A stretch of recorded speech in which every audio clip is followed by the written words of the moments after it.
Olha, para quem ainda pensa que o registro de imóveis no Brasil é sinônimo de pilhas de papel e carimbos, eu tenho uma notícia. Uma verdadeira revolução digital está acontecendo debaixo dos nossos narizes. E para a gente entender direitinho essa revolução, toda a nossa análise de hoje é baseada no caderno de estudos do professor Dr. Marcelo Lessa, que é o idealizador e mentor do projeto ENAC Turbo. Hoje a gente vai mergulhar fundo no caderno 7, que fala de um tema essencial, os livros obrigatórios e a escrituração no SRE. É uma mudança que está simplesmente redefinindo o direito imobiliário no país.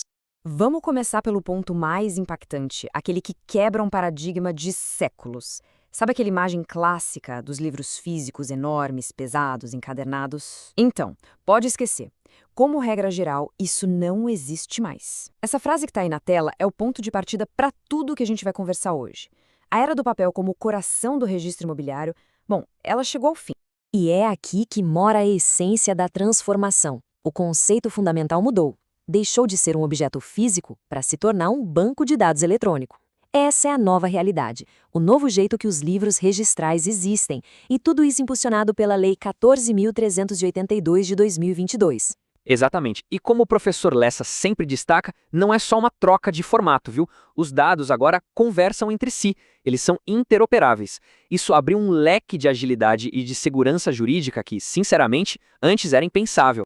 E para guiar a gente nessa jornada, nosso roteiro de hoje vai ser o seguinte. A gente começa entendendo essa grande virada de chave, do papel para os dados. Depois, a gente vai dar uma olhada nos 5 livros essenciais, com uma atenção especial para o livro 1, que é o Guardião da Prioridade, e para o livro 2, que é a alma do sistema. E para fechar, vamos ver na prática o que essa revolução eletrônica realmente mudou no dia a dia de quem trabalha com isso. Ok, vamos aprofundar um pouco mais nessa primeira parte. Entender que o registro deixou de ser papel para virar um conjunto de dados não é só um detalhe técnico, é uma mudança de mentalidade que afeta tudo, desde o atendimento no balcão do cartório até a segurança de uma transação milionária. E o mais interessante é que essa citação vem do próprio texto da lei. A legislação formalizou essa nova realidade.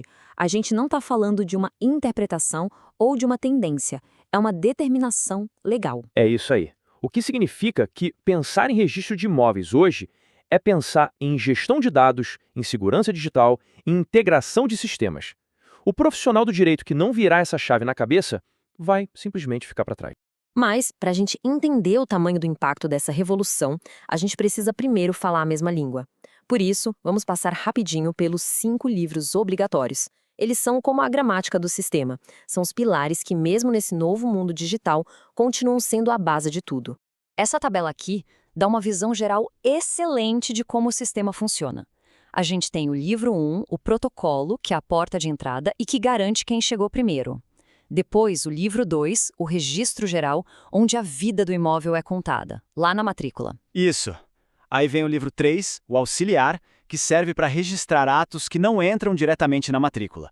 E por fim, os livros 4 e 5, que são os indicadores real e pessoal. Eles funcionam como as ferramentas de busca do sistema, permitindo achar um imóvel pelas características dele ou pelo nome de uma pessoa. Agora vamos focar na porta de entrada de todo o sistema, o livro 1, o famoso protocolo. Imagina que 2 títulos sobre o mesmo imóvel chegam no cartório no mesmo dia. Como é que a gente decide quem tem a preferência? A resposta está toda aqui. Então, o ponto central é esse: prenotação. Esse é o nome técnico para o lançamento no protocolo. É o ato que basicamente liga o cronômetro da prioridade. Quem prenota primeiro garante o seu lugar na fila para ter o direito real registrado. É a pura aplicação do princípio primeiro no tempo, melhor no direito. E aqui, atenção, uma possível pegadinha da FGV seria tentar confundir a data em que o documento foi apresentado com a data da prenotação. O que vale é o número de ordem no livro 1. E isso aqui ilustra uma das maiores e mais importantes mudanças da Lei 14.382. O prazo de validade da prenotação, que antes podia variar, foi unificado. Agora a regra é clara, são 20 dias úteis para todo o Brasil. Anotem isso porque é uma informação objetiva, direta e com uma chance altíssima de aparecer em prova. 20 dias úteis. Se a pendência, a exigência não for cumprida nesse prazo, a prioridade que a prenotação garantia simplesmente acaba.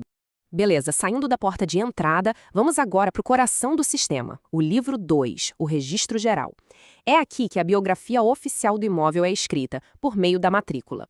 Cada matrícula é o que a gente chama de fólio real, ou seja, uma folha única para cada imóvel.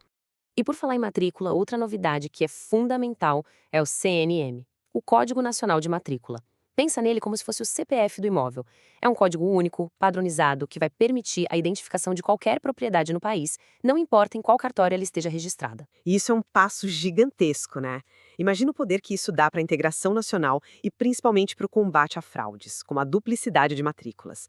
A estrutura desse código, os detalhes técnicos, com certeza é algo que vale a pena memorizar.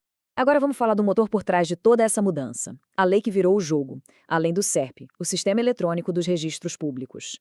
É essa norma que está no centro de tudo que a gente está discutindo. Como o professor Lessa bem aponta, essa lei não veio só para fazer ajustes finos. Ela reengenerou o processo todo. Foi ela que trouxe a unificação do prazo da prenotação em 20 dias úteis e a obrigatoriedade do CNM que a gente acabou de comentar. Mas não parou por aí. Ela também determinou a digitalização obrigatória dos títulos, que agora são devolvidos para quem apresenta, e tornou o arquivo digital o único arquivo permanente. Ela também simplificou o registro de certos títulos de crédito e, claro, criou oficialmente o SRE, o Sistema de Registro Eletrônico de Imóveis. Certo, mas vamos traduzir tudo isso. O que essa revolução digital toda significará na prática para quem atua na área? Como isso muda o dia a dia do cartório e dos profissionais do direito? Aqui a gente vê duas mudanças práticas que são cruciais e muito relevantes para provas. A primeira é sobre o arquivamento. Antes o cartório guardava a cópia física do título. Agora a regra é: o título é digitalizado, devolvido, e o arquivo que vale, o arquivo permanente, é o digital. Acabou aquele acúmulo de papel. A segunda mudança, e esse é um ponto que a FGV adora explorar, é sobre a cédula de crédito rural. Antes, a própria cédula era registrada no livro 3. Agora, não mais. Registra-se apenas a garantia, como a hipoteca, por exemplo, diretamente na matrícula do imóvel, lá no livro 2. O processo ficou muito mais simples e racional. E tem mais uma atualização fundamental, que conecta o direito registral com um tema super atual, a proteção de dados. Isso afeta diretamente o acesso à informação, principalmente no livro 5, o indicador pessoal. Aquela era de fazer buscas anônimas por nome de uma pessoa acabou. O princípio da publicidade, nesse caso, foi relativizado pela LGPD.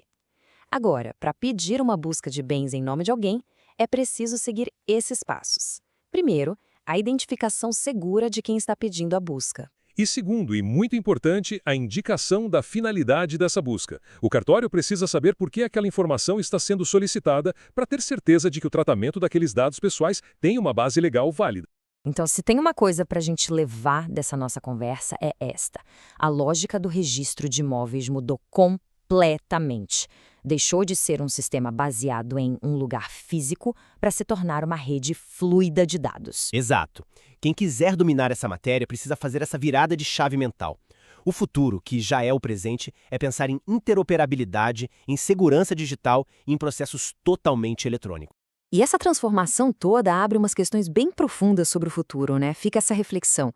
Se a representação do imóvel agora é essencialmente um conjunto de dados, o que isso significa para o futuro do próprio conceito de propriedade? A gente está falando de tokenização de imóveis?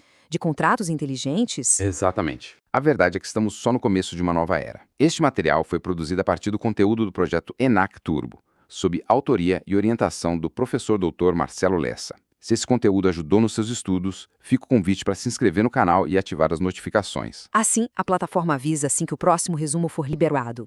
E deixem nos comentários se tem algum tema específico que gostariam de ver analisado por aqui. Até a próxima!